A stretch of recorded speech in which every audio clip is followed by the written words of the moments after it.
Welcome back to Not News. This is a place where you can get information and inspiration for a brand new reality. My name is Natasha J. Rosewood. For those of you who don't know me, I'm a quantum healer, inspirer of intuitive intelligence, and author. Thank you for joining me on the show, and I'm looking forward to sharing some great information with you.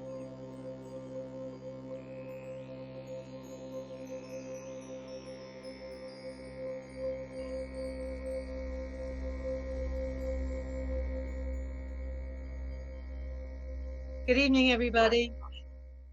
Good evening, everybody. It's so good to be back talking to you again. Not on the ranch this week. I'm back home in Kelowna, and it's very, very warm. So if I kind of look a bit wilty, it's not because I'm bored, it's because I'm a little bit hot.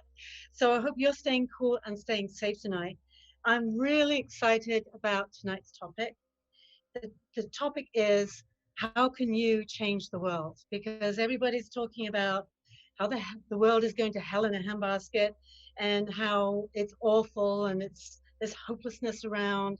And this is one of the reasons I do this show, is to give you another version of the news. There's a lot of other great things going on in the world.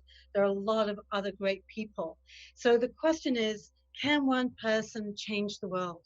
Well, I think they can, because I call it throwing a pebble into a pond.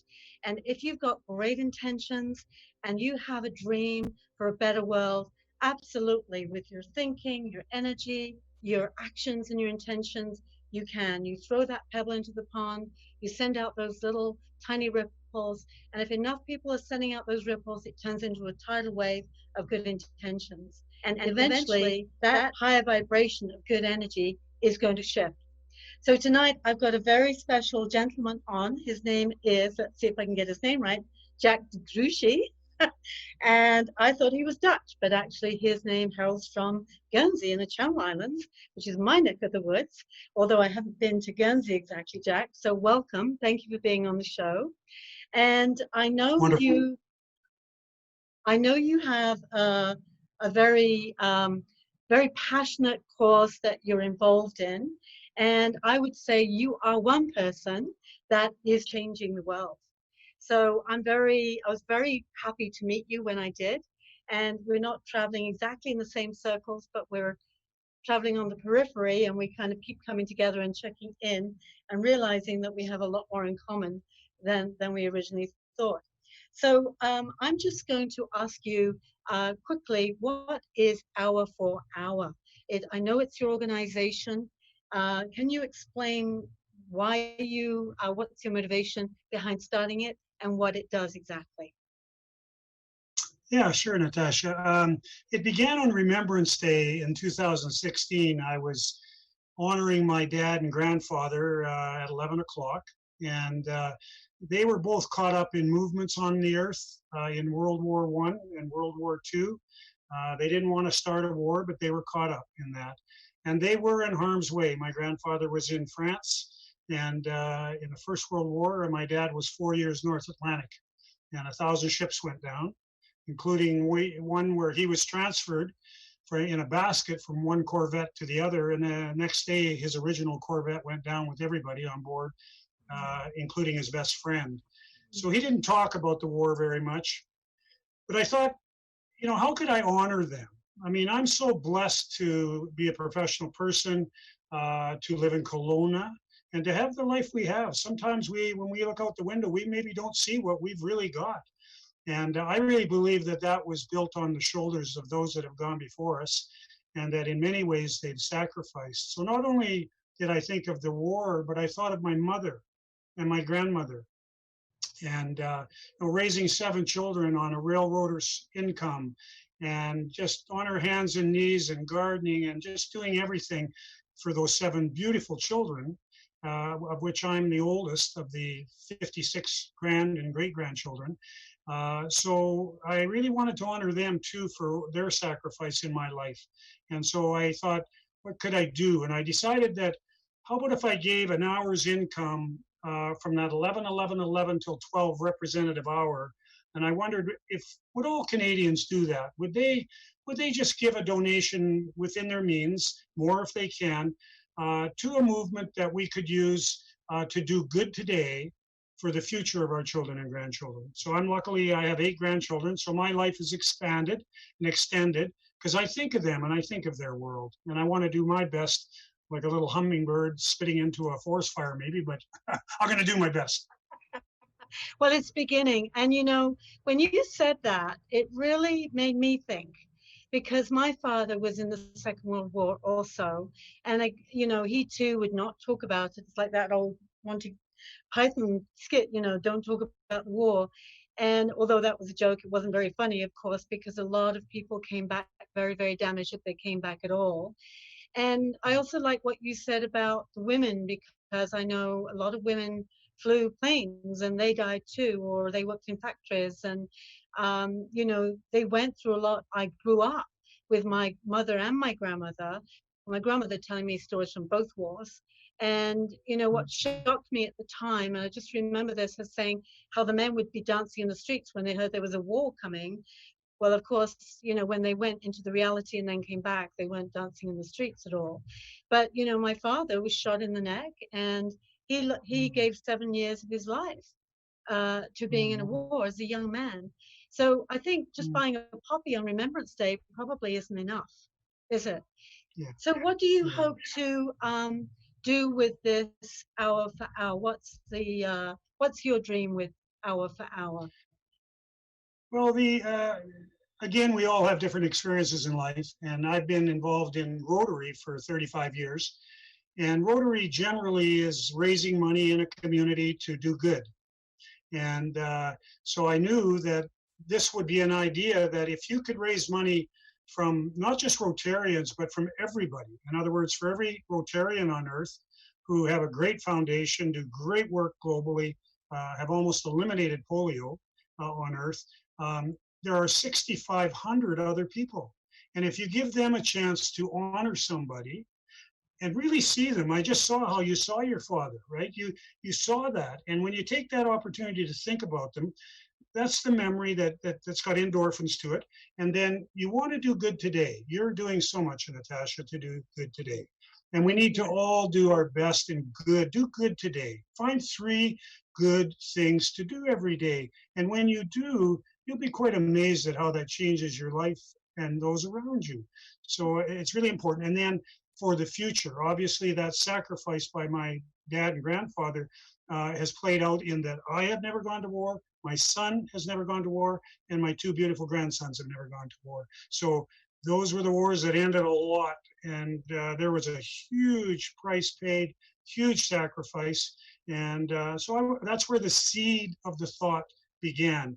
But then it went to all of those who have built our farms, our ranches, our orchards, our railways, our highways, our bridges, our hospitals, our playgrounds, so many, our churches, so many things, the hospital improvements that people have sacrificed over many years to get better and better and better.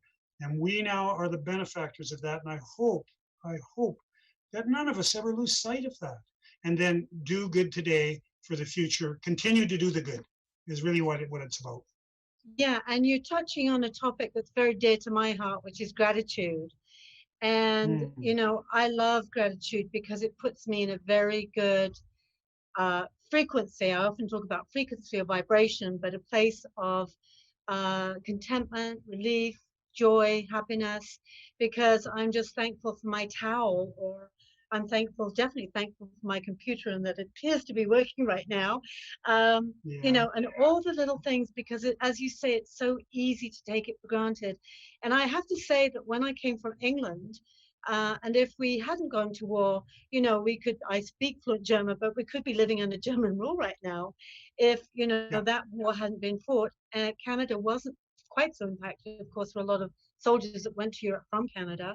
So there was definitely an impact here. Not don't want to take that away, but it's also about really. When I came to Canada, I was so grateful for a really hot shower, for example, or you know the efficiency of the country and the wide open spaces. And I'm still grateful. I'm so grateful that Canada let me in, and I'm living here now. So when you raise money for hour to hour, so I say I'm going to give you an hour of my income jack, and it's going to go for hour. I guess it goes to your website. I don't know if we can see the front page of the website right now, if that's possible. I know our producer Michael is having techie issues, Wi-Fi issues, so we may not get all the visuals that we wanted tonight. But I'm going to spell it out because it's HOUR, the number 4, OUR, hour for hour. So when people want to donate, they can go to your website and just donate there. Yeah, the website's got a donate button, and so in the world we live today, because in Rotary we would do things like golf tournaments and rib fests and gatherings to raise funds to do the good work in our community. And so it's 1 hour for our community, our province, our country, our globe. Rotary can play at a lot of levels because they're in 200 countries on there. So the donate goes into Hour for Hour, which is recently been recognized as a public charity like the United Way or like Rotary. Beautiful. And so I see that it will grow over time because it's based on honor to do good today for the future. And then the money goes to a qualified donee who can handle it. And the beauty of Rotary is that they've shown over 100 years of integrity, transparency, and stewardship. And they will take that money and they will make very good decisions in their community. And they have a lot of classifications at the table, and they give of their time for free, right? If you're a doctor, an accountant, a lawyer, electrician, a plumber, a search engine optimizer, a website developer, a nurse, all kinds of people are in Rotary. And when they come around the table to do good, they take that dollar and they leverage it like 10 times. I mean, we built the Kettle Valley Trestle up here, and we thought it would take us 10 days. And like Mennonite barn building group, we finished, 50 of us finished in a day and a half, and we had free wood, free helicopters, and free labor. So imagine when it burnt in 2003, it took $35 million of government money to rebuild it. So Rotary can really take on a challenge or a project in a community and do it in a very efficient way. And that's why I like that there's no buildings or people to Hour for Hour. It is simply a fund, and the money comes in and we can send it out to Rotary. And they will make good decisions. So that's one of my questions, because, you know, I'm always working on projects, and I'm working on a project right now that I might be looking for funding. It's working with youth. I want to really empower youth because there's a lot of hopelessness around. It's a fun course, and it's just teaching them energy dynamics, something for their toolbox that they can take throughout their life. And it's not about religion, or it doesn't, you know, it's not about that. Just about our energy. So if I were to come to you, hey Jack, you know, I need I don't know, 25,000 to get this off the ground, how would you qualify me, and how would you choose which project to give the money to? Because we know there's a lot of need. Yeah, we're in the beginning, of course. I would cycle it through Rotary to begin with. You know, down the road a few years, there are other qualified donees that could take the money and do good. But the reason I've chosen Rotary is because of that leverage, okay? Now, I know that Rotary is very interested in youth development, okay? They love that spark in a child. They want that child to invent something robotically, to do great artwork, to become a great speaker, to make a YouTube video or write a poem there. And they're given the instruction, because of the way Hour for Hour is structured, to be a community builder and to be youth oriented on there. But the parameters are around, it must be about cleaner, greener, healthier, and more peaceful. It must fit into those four. And your project, of course, does. So you would just speak then to a Rotary Club. They would then use their power and money to help you manifest what it is that you want to manifest. That's beautiful. So that's how it'll play out, right? Okay. And so you could go to a school, there's 22,000 students in our city. So if you ask to them to inspire us somehow, I think the first thing I'd probably do is send you in to help them understand that they may have pain in their life and they may have hurt, and that's kind of their story, but they really do have a movie coming, whatever that is. They have a movie coming. Exactly. And you would be the one to inspire them. And so Rotary would want you out front to help the young people figure out how they're going to really grow and go forward and really manifest their life, right? Yeah. I mean, that's really important to me as far as Yeah. my children and grandchildren go. It's all But about I'm so thankful for people like you. Thank you. Well, and I'm grateful for you too, Jack, because, you know, we all think, you know, a lot of people give up and say, oh, I can't change the world.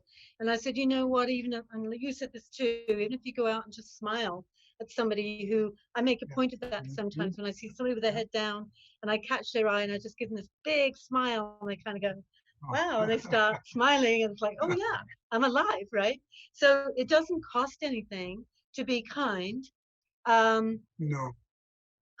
You know, and just set good intention. So I just want to talk to you. We're going to, I know you've made a movie, so I'm so excited about that. And it's called Dreamer. And I know it's very important for you to hold the dream, right? Yeah. So what is, should we just run the clip and see, just look at the trailer of the movie and then talk about it afterwards? Yeah, if you can run it, that'd be great. Okay. It's getting released in September 25th. September 25th. So this is the trailer for you can bring it up.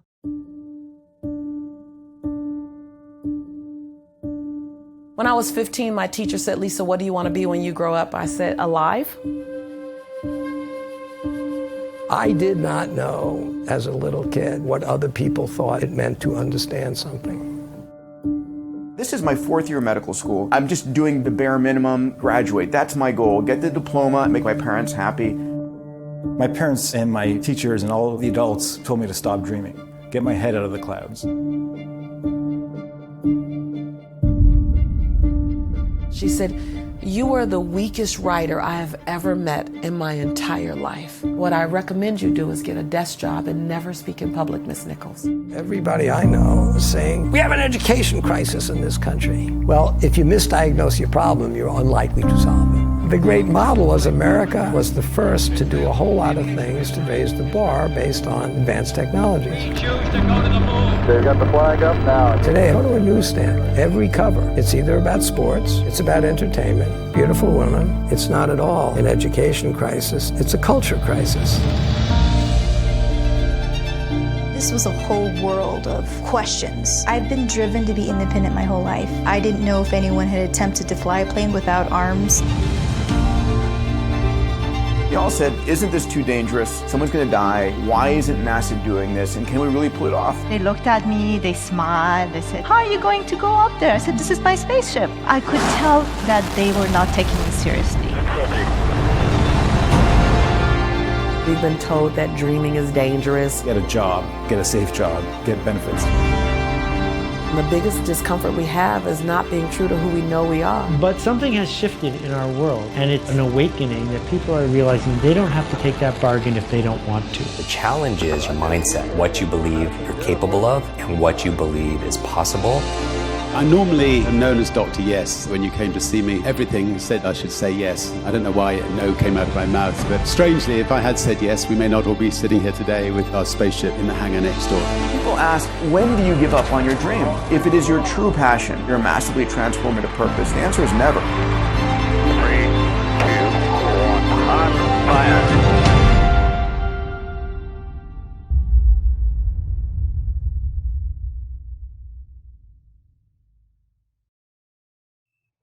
So congratulations, Jack. I can't wait to see that on September 25th. So is it going to be on Netflix and Vimeo? Where is it going to be showing? Yeah, I'm not the expert on all that. I know it'll be on a lot of channels, and a lot of kids you'll want on almost every child on earth to see this, because there are great stories of the little girl, if you imagine, has no arms, like Alvin Law, the Canadian boy that has no arms but ended up playing the piano and the trombone, who has spoke to 3 presidents and the Queen. And we think we have a hard day because our ankle hurts or something, right? I know. Well, this little girl, she dreamed of flying a plane. So she was the first person to solo with no arms. So she flew with her feet. Another young girl from Iran, she dreamed of being in a rocket. And they all said, whoa, well, how will you do that, sweetheart? Well, she went up and went to the space station. and now she runs SpaceX there. So there's very inspirational stories around Dean Kamen with his inventions. In fact, when I was with him, he was releasing a wheelchair that goes upstairs. And I said to him, Dean, my dad was a veteran and he was paralyzed 5 years, no speech, Dean. And he would have loved that wheelchair. And Dean, I said, I can't believe what you invent. He said, well, you know what, Jack, you should come with me to New York when I released and give the first one to Buzz Aldrin, because Buzz Aldrin needs a wheelchair. And the wheelchair allows you to stand straight up and have a drink with the other person in the room. You're not sitting down in the wheelchair. It also goes up the stairs backwards, and it also will go out onto the beach and have fun just like everybody else. So it's an amazing wheelchair. But this is what's coming with kids inventing, inspired by Dean and inspired by the Dreamer movie. Dream your dream, right? Because we have unlimited possibilities. And, you know, I'm an intuitive, and when I see clients, and they can be any age, and they can be a 65-year-old, and I say, you know, are you writing? Oh, no, I can't do that. And I said, well, you're meant to be doing that. And that dream got crushed in them when they were 5 years old or 10 years old, when somebody said, no, you can't do that. And so many dreams are crushed, and so many kids don't get beyond that. So this is my thing, is to go, yeah, we've all come in with gifts and challenges. And sometimes the gifts are to help us overcome the challenges, and sometimes the challenges actually give us the gifts. So, you know, I often say, my joke is, if my mother hadn't been psycho, I wouldn't be psychic. But, you know, I always quote the mother of Mad, too, when, you know, she lost a child to a drug driver, and she went out and she saved thousands of lives now through that organization that she formed. So whatever's going on for you, you can turn it into a gift and make it be your legacy or your greatest, most noblest, best hour. And I think that's important, to have something that's bigger than you, to aim for that and just grow into it. So I love the movie idea. What inspired you to do the movie, Jack? Well, I just came together with other dreamers, and they realized that I had a dream. And so that they wanted me involved in co-producing the movie. So I have a big dream. I mean, I really believe that everyone on earth, close your eyes for a second here and see your mother and grandmother and grandfather, whoever that is. I know some people have issues with parents or whatever sometimes, but really someone in that group, family group, really sacrificed, really inspired, did whatever they could do. So please find them in your mind, in your heart, in your soul, and remember them. Because it's worth remembering my mother. It's worth remembering my grandmother. And they were amazing people, and yet had very little. But they've really helped me to do what I can. I really think we have to have a why behind what we do, and I have very solid whys behind what I do. And I think that's important. Well, this is very interesting. I mean, I've known this for a long time, but our grief that we carry and our traumas that we carry, we've actually often inherited from our ancestors, especially people that have been through wars. I mean, any trauma, not just war trauma. But it's very interesting, because when we get in touch with that, we actually realize where we come from and why we might be afraid of fire or loud noises, or that trauma is inherited in our, so I call it the soul DNA. So there's more than one reason to want to go back and revisit their lives and explore and research who and what they did, not just to be in gratitude, but to also realize, you know, they're a part of you still. So it really behoves us to find out who our ancestors and our grandparents and our parents were, and honor them, like you say, because in honoring them, we're also honoring ourselves. And so we're laying a new foundation for another generation. Now, I understand you've got a Peace Park project going on in Kelowna. Can you tell me a bit about that? Yeah, my son, coming from the other end, it said, Dad, you've got to have tangible project, you know, and I'm kind of out there a little bit, as you can tell. But he said it's got to be tangible.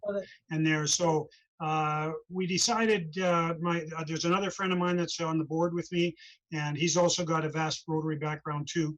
But we both have good hearts for the future. And so we felt that it was important to take a look at something like a peace park. So we met with the city of Kelowna, and just on Friday at Bluebird Park, and we were thinking that might be a good location. But what I found out was that the city has over 35 parks, and there's other ideas that we could all come up with. So we're now working towards ultimately a peace park, but also even an idea that might improve any other park in town. And for instance, one of the ladies that works with me, she's an ex-principal, retired. She's the vice chair of the Czech Association of Canada. And she went through, with war and but she's come up with the idea that we build through either printing or a mold of a great big world, that where all the metal is the earth and then the space is the ocean, and it's supported by 4 hands, right? Like not so much multiculturalism, but interculturalism, that we support the earth together. And that at the top of it is an eagle and a dove sharing an olive branch. So the lion lies down with the lamb here and there. So we're using that as a driving idea to build one of those in Kelowna and position it somewhere where when someone sees it, they have a feeling towards what peace is in their own heart, or in their own family, or in their company, or in their community. We want to create these different things in this 21st century that really promote peace.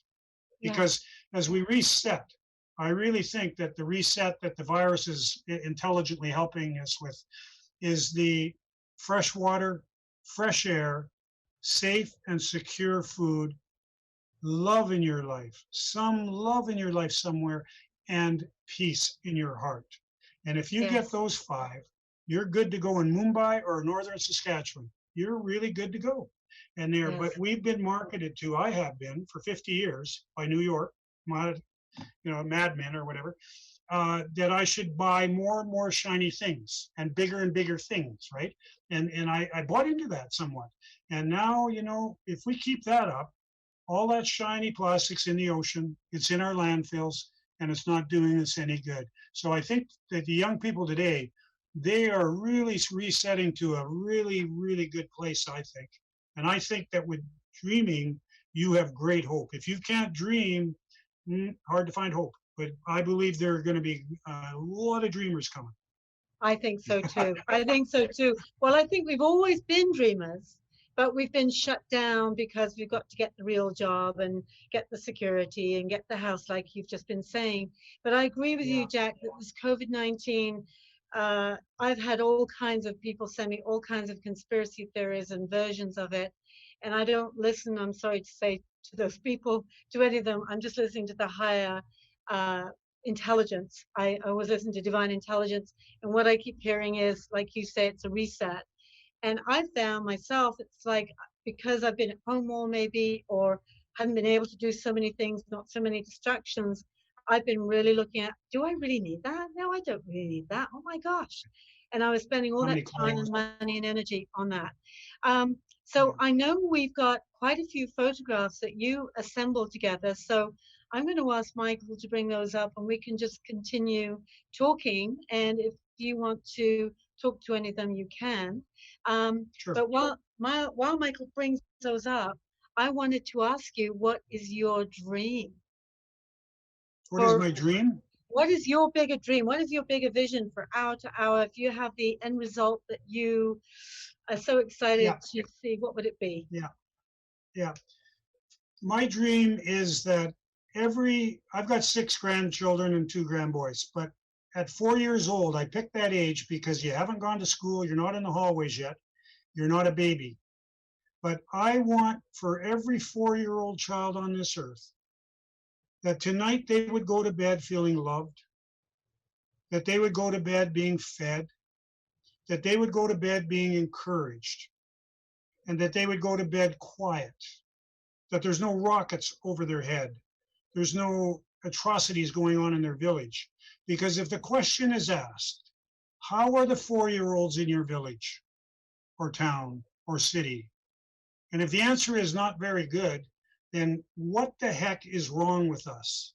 Mm-hmm. What the heck is wrong? So I dream of a better world for children.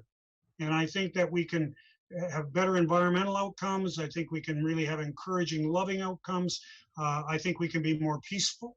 And that's my dream. I want to see those little kids go to bed just feeling with a smile on their face and feeling so loved. That's so simple to me. That's really what I'm after.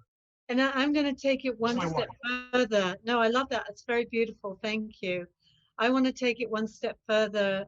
I'd like to add to what you said, is that they're loving themselves, that they're at peace with who they are, that they're not, they haven't been told that they're wrong, or they're not worthy, or they don't deserve, or they're in the way, or feel a nuisance. Because I know that coming from England, that was part of our culture, is never to praise or blow your own trumpet. So it was always more of a, you've got to know your place, and be quiet, and you don't know what you're talking about. So we all kind of grew up, and I see this in the Western culture, at least through all my clients, how they've still in their 4-year-old self going, oh, I'm not good enough, or I'm not worthy, or I don't know. So I'm just going to add that to your list. Yeah. They've got all the above, and that they can feel good. I'm good, I'm valuable, I'm precious, and I've got a dream. Yeah. I can achieve that dream. Yeah, I love that. I don't want to take away that sometimes you're going to go through tough times. I don't want to take that away per se, because that's reality.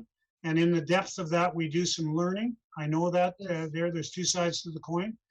But generally speaking, if we can move towards that, because we all know that just one look towards a child, or one action, or one word can really be devastating. But I mean, that is the world, and they're going to have to know that a little bit too. I'm not naive in that regard, but I really do have great hope for that, for the world in cleaner, greener, healthier, and more peaceful. Try to keep it simple. Yes. So Michael, I think, is going to put our photos up so we can just carry on talking. But something is interesting, because I know you've got a different things that are going on. So we've brought up a photograph of some older generations, people working on the railroad, or out in the farm, in the fields, and people, men who've been at war. And the one that particularly touched me was the man crying in the field of poppies. And I know I went to Arnhem, and I saw one of those cemeteries that you showed, and just reminding us of, I don't want to say it was futile at all, but there's got to be another way other than war. And wars are still going on around the world, although we're not experiencing them right now here, unless you call COVID a kind of a war. But it's I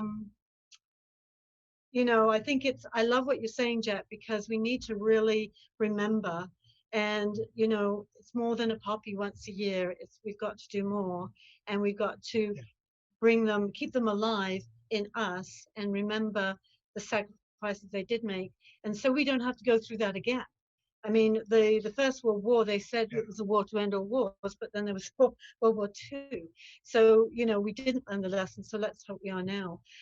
One thing you said that really intrigued me. You said that you see money as a form of energy and a form of communication. And you're talking my language, because I'm always talking energy. But what do you mean by that?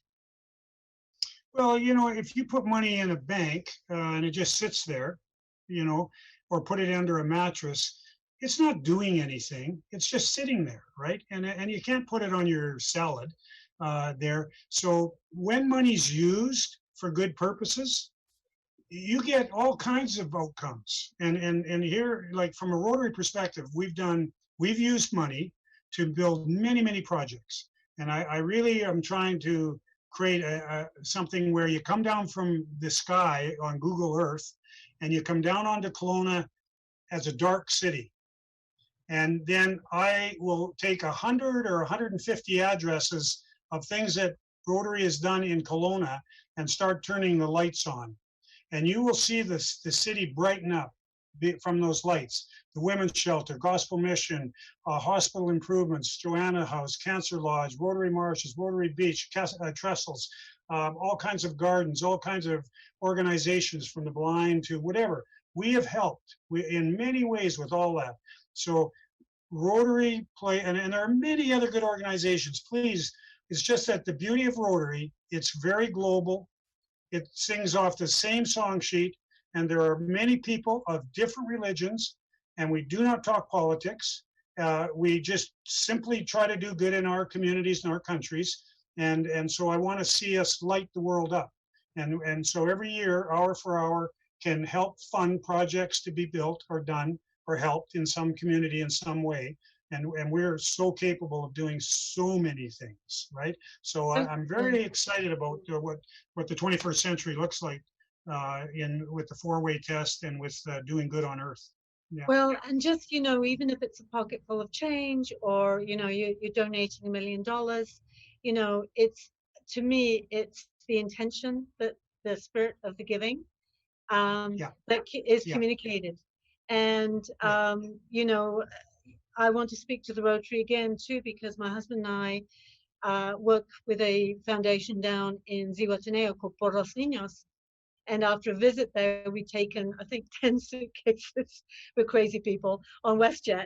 And, it was easy to amass all these educational supplies. People were just showing up and leaving stuff on our doorstep because they knew what we were doing. And they felt good because they were just giving a little bit, but they felt part of something bigger. And, it just kept building and building. So we got down to Mexico, and I said, can I do a fundraiser, like, $20 for a brick? And they said, no, thank you. We've got a massive fundraiser every year called Sailfest. It's a beautiful event, amazing. And they raise about $100,000 a year to build schools, to build the actual buildings.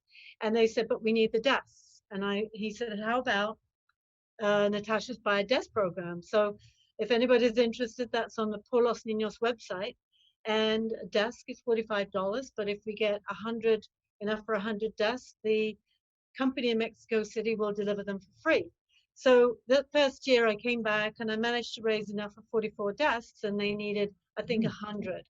So Lorenzo called me and he said, don't worry, Natasha, Rotary in Washington heard what you're doing, and they've just thrown in the rest of the desks. I said, God bless Rotary, because that was a lot of work. But, and they've been very active helping Por los Niños in Zihuatanejo. And I just want to say this, thanks to Por los Niños, Rotary, and United Way, and, everybody working together, they were voted the Center for Peace for Education in the whole of Latin America. So, I was crying through the ceremony because it was so beautiful. And these children showing up in their kids, yeah. And they were just coming up and grabbing us and saying, gracias, gracias, and it's like, oh, I did so little, but it's just the best feeling in the world, just the best feeling in the world. So gratefulness, so grateful. Yeah, and it so just builds. Grateful. If everybody just smiles and is in gratitude and holds the dream and gives their spare change or their little pencils, they're doing something, and that builds and builds and builds. That's awesome. So let's talk about young people for a minute. So, I've been working with adults, teaching intuitive development, empowering people for years and years, and I've written my books, but I'm passionate now about working with kids because I love working with kids. And I think, gosh, if I could teach them what I wish I'd known at 17, their lives could be so much easier. And it's just this toolbox. So what would you like to see? What kind of projects would you like to see for the kids? Or what would you like to see the kids do for each other? Well, I lean myself towards unleashing the potential. That inside the heart of a child is a dream or a spark, and I want them to keep that spark alive. And so in any community, if Rotary works with the community for kids to come up with ideas, robotics or music to inspire us, or videos that just really move us, or just anything that brings us together and creates a cleaner, greener, healthier, more peaceful world.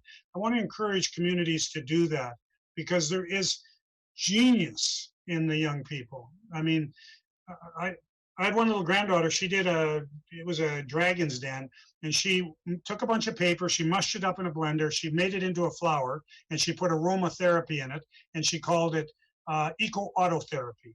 And she was 12.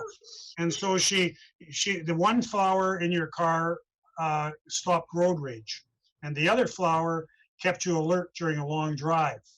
And so she won the Eco and the Grand Award. And then she competed on another program in town where there was a challenge. And while she was speaking there, a lady in the audience had been running a sustainability conference at the Grand Hotel. And she came over and said, Madeline, would you speak to our sustainability conference? So this little girl's like 12 with her little speaker and big brown eyes. And she just gets up there and talks about her idea. Now that idea is really wonderful. It recycled paper, and it made us think about staying alert while we're driving and not to have road rage, and that just came out of the heart of a little girl, right? And that's just one child. There's so many good ideas that they have. Yes. And so I really hope that Hour for Hour cycles through Rotary to take people, the young people in the school, keep their dream alive, assist them in any way we can, encourage them in debating and whatever they may want to do. And that, when I read your stuff, Natasha, I mean, I think your message is so important because they are hurting some of them, right? Yeah. And they need to know that there's hope. They need to create their own movie. Like I'll say to my grandkids, take the best of your dad, take the best of your mom and grandpa and grandma, and mix it all together. And then you go build an amazing life. You build your life, right? That's beautiful. But if you bring the best of that in, and maybe like you're saying, there may be other things that also shape them that are more traumatic, like wars and things like that, or maybe divorce, or things that happen in life. Perhaps that's also part of the shaping process. But I really want to encourage young people to have a dream of some sort, right? Yes. And there's so much knowledge available, just which you're so good at to go get. And then if they can wrap that into experiential as well, I think that'd be beautiful. Yes. Well, I'm just going to wrap this up. I'm going to do a little shout out to some people and a meditation, but I just want to finish off the point with you, Jax, about children, because I feel like everybody's born with a gift, like something that they want to do, whether it's write or dance or invent or fly to the moon or be an actress or heal some disease. And I think it's all of our jobs as adults is to find out what that is. And instead of saying, oh, you can't do that, or you don't have the qualifications or the right voice or whatever, is say, you go for it. And I'd like to say a message to everybody out there as adults as well, because I know a lot of, like I say, 60-year-olds who still haven't realized the dream. Nobody else can tell you what you can do because they don't know what your will is, what your determination is, what you're willing to do in order to have the dream, and not to allow anybody to discourage you from that, to talk you out of it. You've got to do what you love because that's where you're healthiest and the happiest and strongest, and that's where you contribute the most, and that is a happiness and a joy in itself, as you well know. So I want to thank you so much, Jack. I hope we did Hour for Hour justice, and the Rotary Club. Thank you, Rotary Club. Thank you, Hour for Hour. And I can't wait to see the movie. So what I do at this point in the program is I just like to say thank you to all the people that are being good with COVID-19, that are respecting the doctors and the nurses and the dentists and everybody that's out there risking their lives to take care of us. So I want to say, please have some respect and, follow the rules. Don't get sick, wear the mask. It's not a lot to ask if you're in close proximity. My husband and I wear masks when we go out. We get some funny looks, and I return the looks and say, well, why aren't you wearing the mask? Because, we know we're doing as much as we can.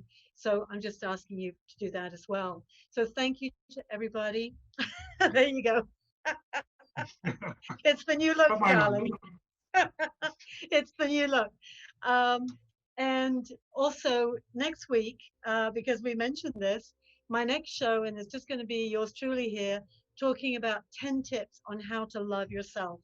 And my actually thought is, after all the readings I've done and all the people I've met and all the experiences I've had, which haven't been all good, I have to tell you, is we come here to learn to love self. And sometimes we get those negative events happening to remind us how powerful we are. And the universe will kind of push our buttons and say, come on, you can do better than that. Come on, step up to the plate. So it's not personal, but it is. So I'm going to give you 10 tips on how you can maybe relook at what's going on for you and how wonderful and beautiful you really are, inside and outside. So join me next week for that show. And then now we're just going to do a beautiful meditation like I always do at the end of the show. So I'm just going to ask you, if you want to join in, close your eyes and just relax. If you can sit with your spine straight, but not comfortable, but comfortable. And then just take a nice deep breath in through the nose and exhale mouth. And imagine you have that beautiful rose crystal bowl sitting on your lap. And this is a container for anything that you don't want to be in your body at this time. Any emotional hurt, pain, depression, fear, anxiety, miseries, any confusion that you're feeling. Just take a nice deep breath in of beautiful pink fairy dust and let that go into your body and just bring in a feeling of love and peace. And so you can exhale everything that's of the lower vibration, anything you don't want, into that bowl. And we're going to ask your guides and angels just to remove all of that negativity from you and just take it away and resolve it on your behalf.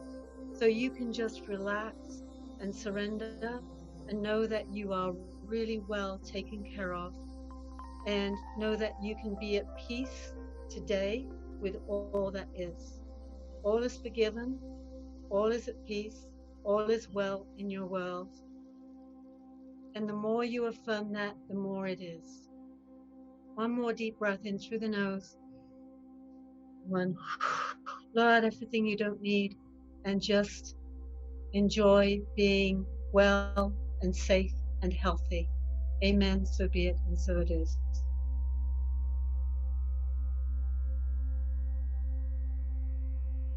Thank you, Jack, again. That's wonderful. So if anybody wants to donate, you can go to Jack's website, our website, and hit the donate button and explore Rotary and see all the wonderful things that they do.